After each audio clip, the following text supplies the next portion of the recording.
Hey everybody, welcome to the Ground Effect podcast, where we dive into the heart of Formula One, bringing you the latest news, insider analysis, and sharing our thoughts on the motorsport we love. So come and join us, G and Mick, as we look forward to what promises to be an exciting 2025 Formula One season.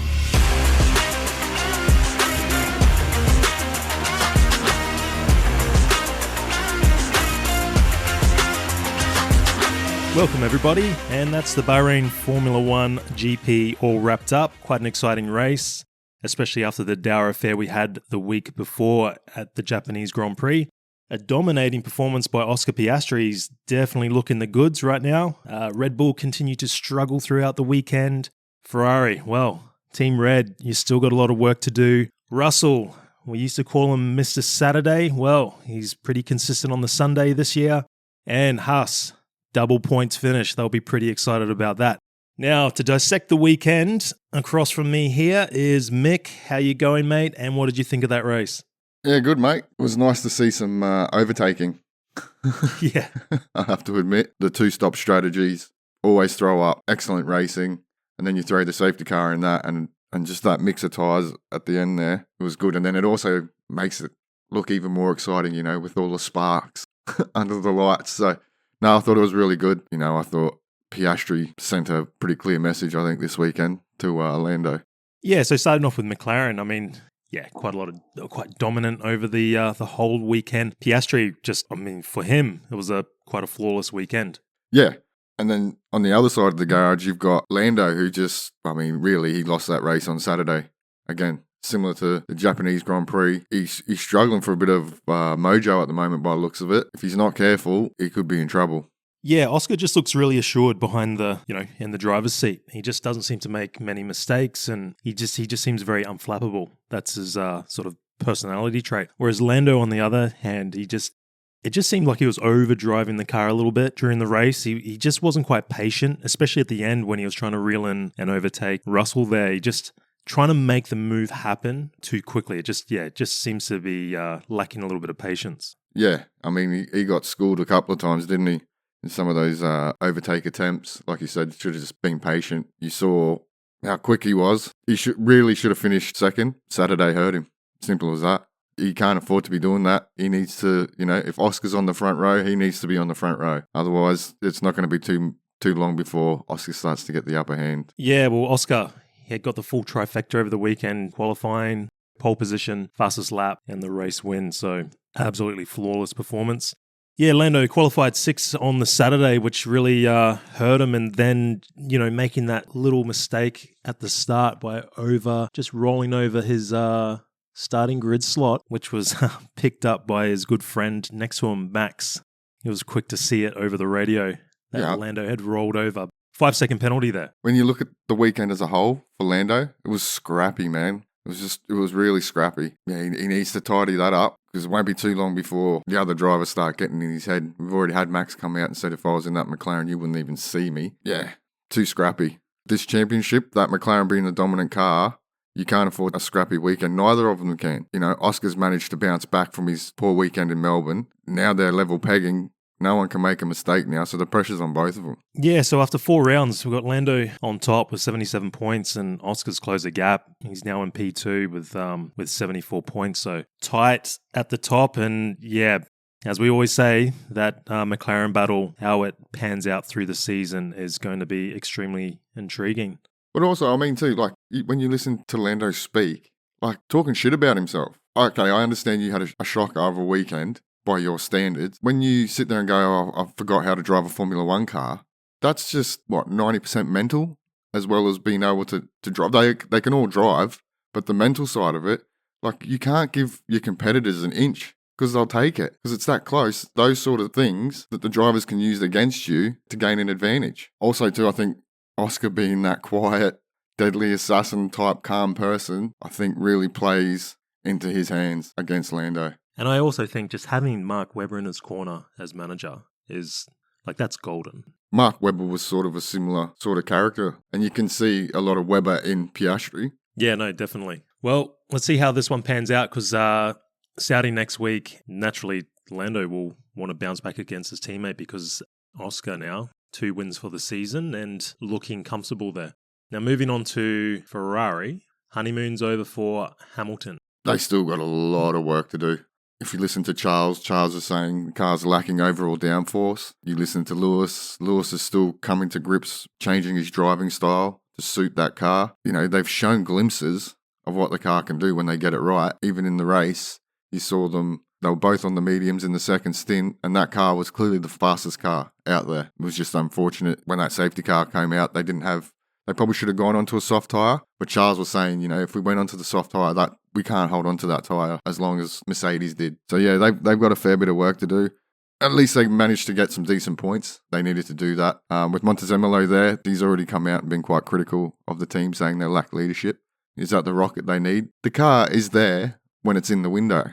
It's just not getting in the window. That's the problem. They had mixed reviews on the upgrades they bought as well. It'll be interesting to see how they go next week too. Yeah, so Charles qualified in third position and Hamilton back in ninth, which obviously compromised his race on Sunday. But Hamilton respectively finished fifth. Yeah, fourth and fifth. So I think overall Lewis would probably be pretty happy with that outcome, getting some good points in the bag. But yeah, I saw him in I think it was a post-race interview where he was just sort of talking about his personal sort of struggles, just getting to grips with the car and sort of having to relearn, which completely makes sense. I mean, he'd been in Mercedes team for such a long time and, you know, getting used to the new systems. He was talking about different brake manufacturer that Ferrari use that he's not quite used to, that just needs a little bit of time to refine. So look, the guy's class. I'm reading a lot of comments on social media that he's washed up, and it's just like... most of those comments come from people who think they know what they're talking about, but really have no idea, right? They watch Drive to Survive. They think they're experts. No, I think, you know, I think when we looked at the season preview, we always thought give Lewis around five races, right? We always thought until after Saudi, around then, to sort of get up to grips with the car. You know, they're very intricate cars, you know, like the different systems and whatnot. We're seeing, I mean, we'll get onto Williams later, but Sainz, you know, his struggles and he's a quality driver. It takes a little bit of time to get used to the machinery you're in. So you can't rush these at times unless you're Red Bull. Like we said, you go from an MG to a Porsche.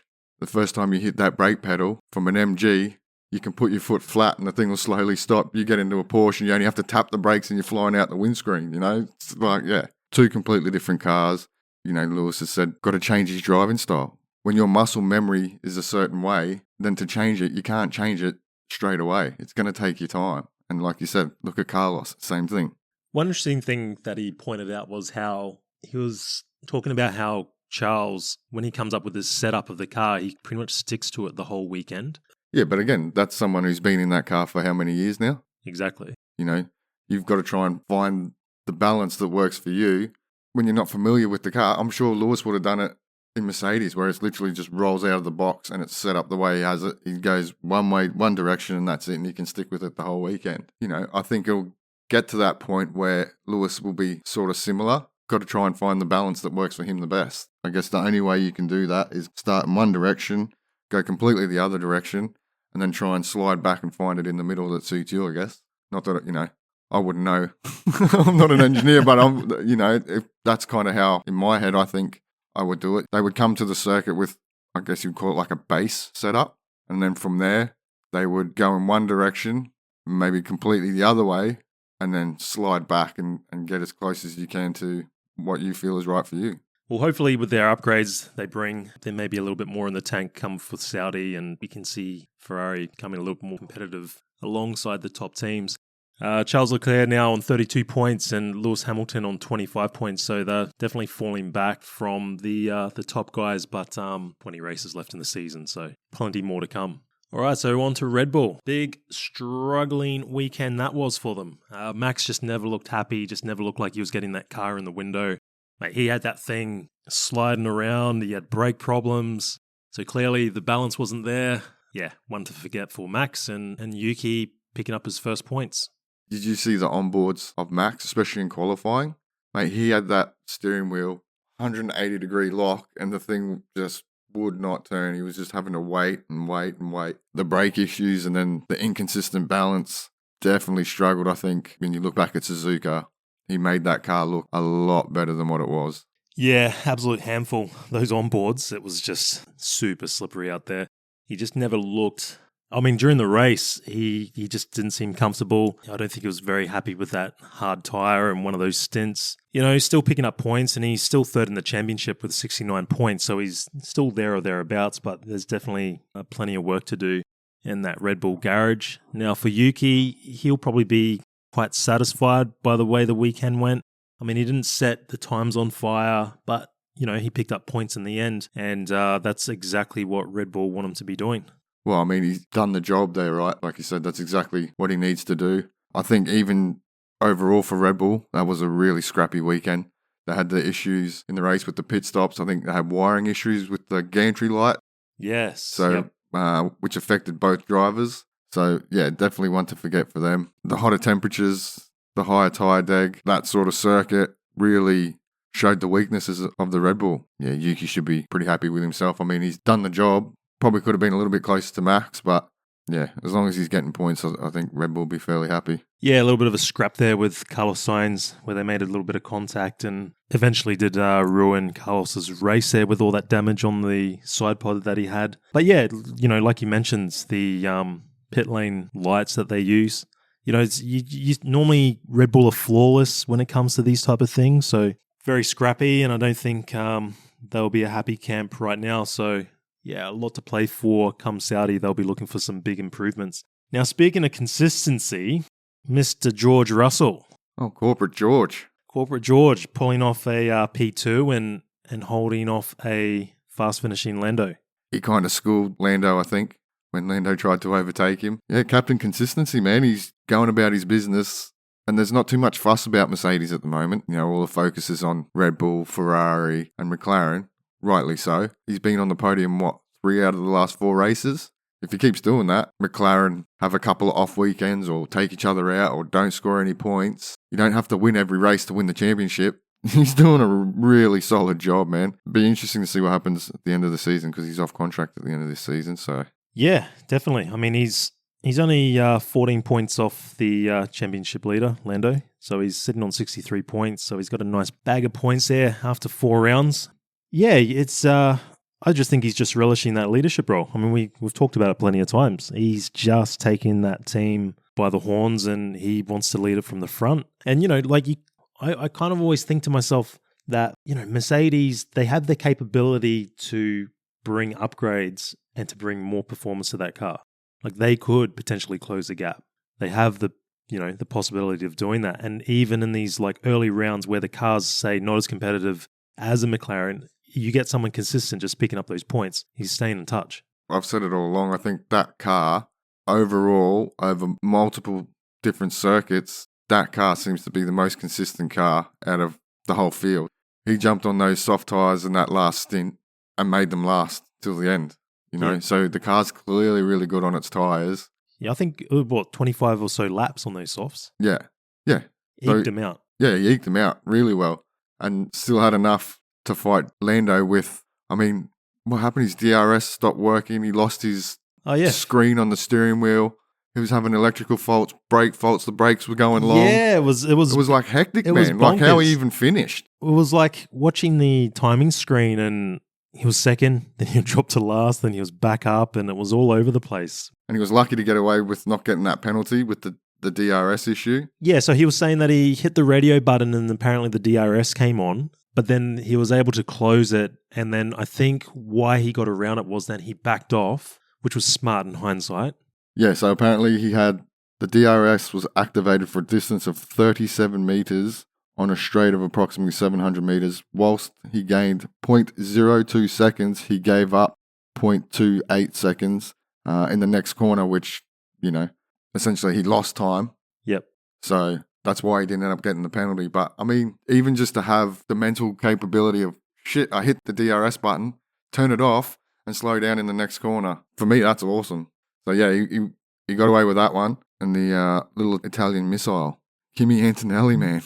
Oh, he was racy, huh? Like, he was all over the shop. I mean, unfortunately, he finished, I think, P11, so outside the points. But he was running up there for a little while, looking good. I mean, he was making some great overtakes. He was racy. And he wasn't afraid to send it into turn 1. There was a couple of times where he just sent it.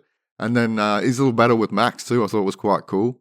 Obviously got Max in the end. He was on the medium and Max was on the hard, so there wasn't much Max could do, but he was looking good. Yeah, I mean, he's going strength to strength. I mean, he'll be obviously disappointed finishing outside the points. Did he pick up a penalty at some point there? Good question. I just can't remember if he picked up a time penalty at some point. I know he kept getting lap times deleted.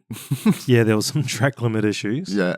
So if he picked one up, I'd imagine that's where he picked it up from, was the track limits. Yeah, it was a bit hard to keep up with all the penalties. Though quite a lot seemed to be a little strict. But he was, regardless, he was solid, man. Like, he's proven Toto's made the right decision by putting him in that car. You give him this year, imagine what he's going to be like in a year, 2 years' time. Well, that's it. Like, that's exactly it. You know, Toto, I don't think Toto looks at Kimi came P11. It's a disappointing race. I think Toto looks at the racecrafts, the moves, the aggression, that type of stuff, and goes, well, his upside's massive, there's man. the upside, yeah. So, you know, because you're going to have, with the rookie driver, you're going to have the odd race where, you know, they're going to make a mistake or whatever. And he just seems so chilled as well. Like, I think he's just got the right temperament. Yeah. He doesn't look flustered at all. Yeah, and also he comes across to me where he's not up his own ass. Yeah. There's not a lot of ego there or anything like that. To me, he seems very grounded. And I think that will hold him in good stead because, like you said earlier, you know, it's a mental game in F1. If you're not solidly grounded mentally, it can be a very cruel sport. Yeah, and I think no pressure from Mercedes themselves. Well, I think they're nurturing the talent. Patiently nurturing the talent because they can see the upside. And I mean, he's proven it, right? I mean, the dude doesn't even have a freaking driver's license, man. But yet he can do in a Formula One car. Well, wasn't he just gifted a new Merc? He can't even drive it. Yeah. Because it's too powerful and I don't think he has the road-going license. I think he has to be 21. And this was a funny thing. I saw the little segment on Sky F1 where if in America he wins, or he's on the podium, he's got the champers, he starts spraying the champers, but technically it'd be illegal if he starts drinking it. Yeah. So he said he'd give it to Bottas. He's like, I'll spray it and then Bottas can drink it. Probably the overachievers. And I would say the team with the driver of the day. Again, driver of the day by the fans. We had Yuki. What was it? Was it Yuki in Japan? Yeah, Yuki in Japan. And then we had Hamilton in Bahrain. No disrespect for Hamilton. Wasn't a bad race, but I don't think it was definitely the driver of the day choice. But moving on to HAAS. Double points finish. And Ollie Bearman starting last and picking up the 1 point for a P10. Yeah, my driver of the day. Yeah. 100%. Again, similar to Kimi. He's getting the job done, man. He's good. Quite achiever. It seems like everyone seems to be focusing on HAAS and the speed that HAAS has, which we'll get onto in a minute. But for me, Ollie's probably been, out of all the rookies, even beside Kimi, for me, Ollie's been awesome, man. He's been my rookie so far. HAAS would be super stoked after a tough qualifying with Ocon, and he's pretty decent incident for Ocon. That was a mega comeback to come back to 8th and then Ollie in 10th. We were discussing, is that pace genuine in HAAS? I think it is. Yeah, I think they're a bit of a circuit dominant team. They need to be on a circuit that really suits that car by the looks of it. I don't know if they're consistently, you know, obviously we're talking about Mercedes being sort of, it seems to be, it doesn't matter what track they're on. They seem to be pretty decent. I don't know, it's a bit hard with HAAS because like you probably look at Ocon and he was probably, I'd say, underachieving. Yeah, to start the season, yeah. 100%. At the start of the season. So it was sort of hard to see the true pace of that HAAS. And, you know, we've discussed in previous episodes that he needs to lead that team from the front and Bearman had been sort of outshining them. So, I mean, a pretty good race in respect. I mean, Ocon had quite a big nasty accident. Is that in qualifying? Yeah. Yeah, in qualifying. And has picked up P8. So a good bounce back from him. It will silence a few of the critics because, yeah, Bearman has really outshone him there. All right, moving on to another team that I would say would be pretty happy with the weekend, picking up points, and that would be Alpine. Pierre Gasly finishing inside the top 10, and Doohan, unfortunately, didn't pick up any points, but he was looking pretty handy there for a while. Doohan just couldn't make those tyres last in the end there. You know, the guys behind were on newer rubber, but I think, you know, that's where we kind of expected Alpine to be after testing. Gasly, solid job, man. You can't ask anything more. A bit unfortunate he couldn't hold Max off in the end because I think he deserved to stay ahead, but not much you can do there. And Doohan, you know, those two were pretty evenly matched. It was unfortunate Doohan made a bit of a mistake in qualifying, so that cost him a little bit as well. But generally, they're relatively close, those two. So that's got to be good for the team to help push them forward. The noise has sort of died down a little bit for Doohan. Like I said in the last episode, he needed a clean weekend, and he did. Made no mistakes, was solid, and just did his job. Alpine walked out of there with a half-decent haul of points. Yeah, I think they'll be pretty happy. And yeah, like you said, you sort of get the feeling that the noise around Doohan has quietened probably just a little bit. I'm sure Saudi is going to be the big one for him. Yeah, I mean, it's only going to take one more mistake from Doohan and that noise comes straight back, right? Similar again. I think he needs Saudi to be mistake-free, do what he did in Bahrain, and then on to the next one. And if he can do that again, then maybe the noise goes away completely. But on the flip side of that, how do I get an invite to Briatore's birthday party? Could you imagine what that'd be like? Give a ticket, please, sir. Yeah, it'd be pretty wild. That'd be awesome. It'd be pretty wild. How old is he now? What, 75? 75. Mate, he'll still be partying like he's 21, eh? Oh. Can't say it out loud, but yeah, it'd be... I'd love to be a fly on the wall at one of those parties, that's for sure. Briatore, what a character. Now on to Racing Bulls. Now, I would say a relatively disappointing weekend because I think they should have been closer or at least have the possibility of picking up some points. The pace seemed relatively good through practice sessions and yeah, I think they could have shown a little bit more. Yeah, there was an interesting one. Race pace-wise, they clearly weren't there. Lawson was a bit unlucky in qualifying with the DRS not working for him. So, yeah, they definitely struggled. You know, is that they're sort of running the same rear geometry as the big team. Maybe similar sort of issues. Liam was pretty unlucky there. He got a couple of penalties. Yeah, I think it was a bit of an unlucky weekend for Liam because I think that DRS issue definitely compromises qualifying. The pace he was showing through the practice sessions and whatnot, he was definitely on for at least a Q2. And then come the race, he was extremely strong at the end on the soft tyre.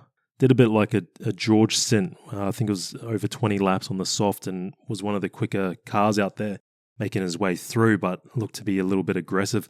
He had a time penalty for causing a collision against Stroll around when I think the safety car came up, but I didn't actually see the footage of that. And then the other collision was with Hulkenberg, and I think which was turn 1. So all in all, he actually crossed the line in 13th, but with the 15-second penalty, I think. 15 or 20 seconds? 15, I think. He moved back down to, I think, 17, but actually 16 now since we've had the disqualification of Hulkenberg. Zaloran Meeks, he came out. He was pretty happy with the performance because of the pace. But yeah, just Lawson probably just needs to clean his act up a little bit, be a little bit more tidy. Like, he's very aggressive. He's definitely not one to shy away from getting the elbows out. But the hit on Hulkenberg, or the collision, I mean, I've seen worse. Yeah, I think it was more... It wasn't close enough to the apex, maybe? Yeah, he sort of went in and it was probably a bit of a late dive. Yeah. But yeah, I mean, it was for me, yeah, I'm very much the same opinion. It was probably a little bit harsh, but you can't bump and run anymore. Well, that's it. But then if you look at a situation with, say, Yuki and Carlos, and I know it's a little bit different, where Yuki hit Carlos, causes the damage, the debris, the safety, no punishment. Yeah, exactly. Realistically, when you look at the Yuki and Carlos one, it seemed like they were more sort of side by side, and then I think Yuki, got on the gas a bit, got squirrely, bumped into Carlos, and then that's when that contact happened. And then when you sort of think about it, it probably wasn't really that bad. But then obviously the outcome was extremely bad for Carlos. Yeah, I guess the thing for Lawson was there was car contact. Yeah, like exactly. I mean, Kimi pulled off how many of those same type moves, but managed to avoid contact. Yeah, Kimi flew past the apex a couple of times there, but just didn't make contact with any of the other cars. So exactly. So I think Lawson, he'd be relatively happy with his performance in relation to his teammate. Hadjar seemed to, like, for the race start, he qualified relatively well. I think it was P12 starting. And within the first lap or two, he was falling back. And it seemed to be he was just not getting the tyres in the window, or they're just getting overheating. He wasn't too happy out there. Yeah, Lawson, I would say, as bad as it looks being P16 classification, the thing is he managed to beat his teammate. He was one of the quickest cars out there on that final stint. He was making some passes, but yeah, he just needs to cool that aggression a little bit. He needs to be a little bit cleaner. But I think it was a step in the right direction, despite if you're just looking at the result on the paper as a P16, I think it was a step in the right direction. It was almost inversed. It was like Hadjar had the stronger quali and had the worst race. Lawson had the compromised quali and the better race out of the two. Yep. But I think Racing Bulls in general, they'll be pretty disappointed. Now on to Williams. I mean, disappointing weekend. Both cars outside the top 10. Sainz, I guess the flip side is Sainz actually showed some promises until the racing incident with Yuki. Yeah, I think they just lack race pace, right? They had the pace in qualifying. They qualified pretty well. It was unfortunate Sainz had to retire because he was probably looking, I guess, maybe the stronger of the two.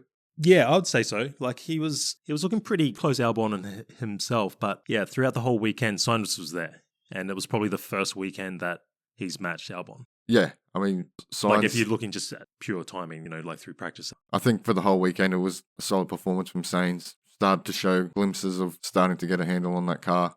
Yeah, I think Albon, he was compromised in his qualifying with, I think they sent him out a little bit too late in that final run. And that obviously compromises weekend from the get-go. But yeah, Williams will be pretty disappointed with just the way that whole weekend sort of panned out. Well, they've shown they're a lot stronger than that weekend. Yeah. And Aston Martin. Oi, oi, oi, oi, oi. Are they just focusing on 2026 with the whole Newey factor?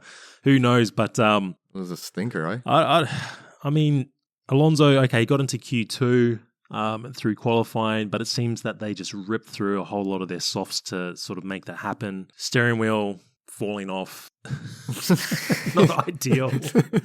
Like, there's a quality oversight there. Well, he's had no luck, right? So he had the brake failure in China, and then he's steering. Did you see the steering wheel? Need to change the steering wheel. Yeah. He's holding the steering wheel in his hands. I mean, wild.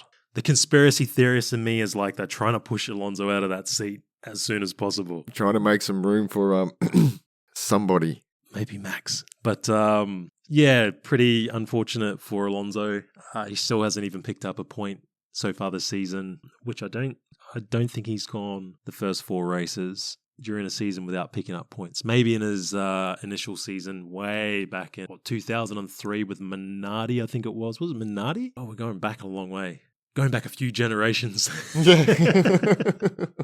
But anyway, he's having an absolute shocking start to the season. And I mean, it's kind of through no fault of his own besides the mistake he made in Melbourne. But I mean, horrible track conditions.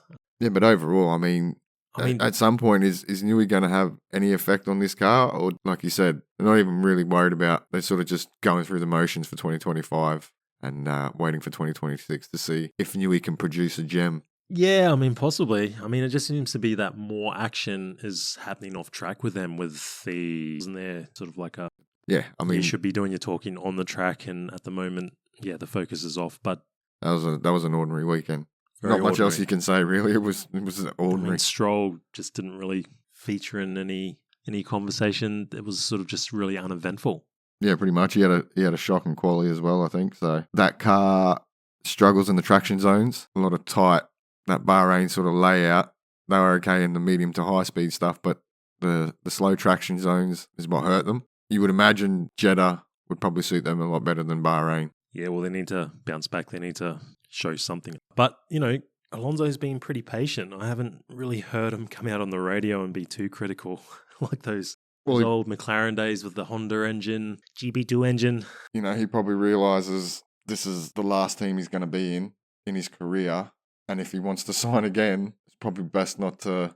upset the top brass. Yeah, exactly. And I think he's just putting a lot of hopium in Newey coming out and designing a rocket ship. That's even if he gets signed for 2026. That's the thing. All right, so I guess that's why he's a little bit not GP2 engine. Yeah, it'd be interesting to see where he ends up, if this is his final year or whether he goes for that Newey rocket ship. But speaking of absolute garbage, poor old Kick. Again, I mean, there's not much to say there. I mean, Hulkenberg I think he drags the performance out in that car in true Hulkenberg style, but in the end he was disqualified anyway for a plank wear issue. Bortoletto, just really uneventful.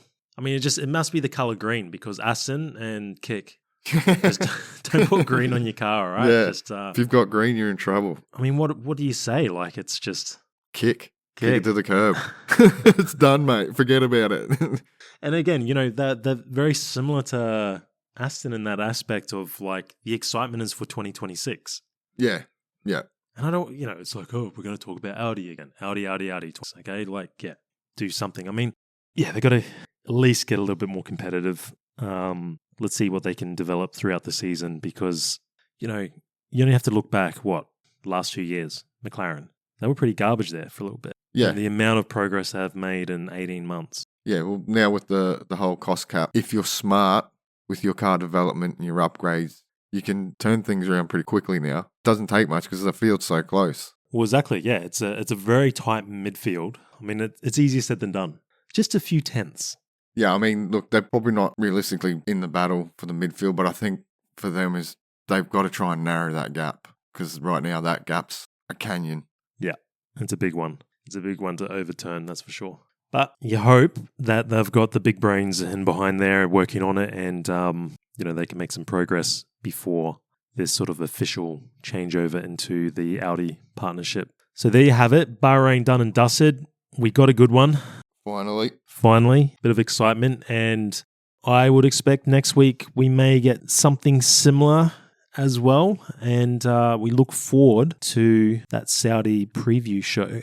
I agree with you. I think should be another good one, another hot one. Again, as long as it's more than a one-stopper, the racing's generally pretty good. So yeah, get a bit of tyre deg and just different strategies. I mean, it was pretty cool to see like on the timing screen and seeing the tyres of the cars, just all three compounds being used. Yeah, it was good to see a full spread of tyre compounds, especially in that last stint with everyone sort of got that free pit stop. Looking forward to chatting all things Saudi. So I guess until then, we'll catch you in the next one. Take care.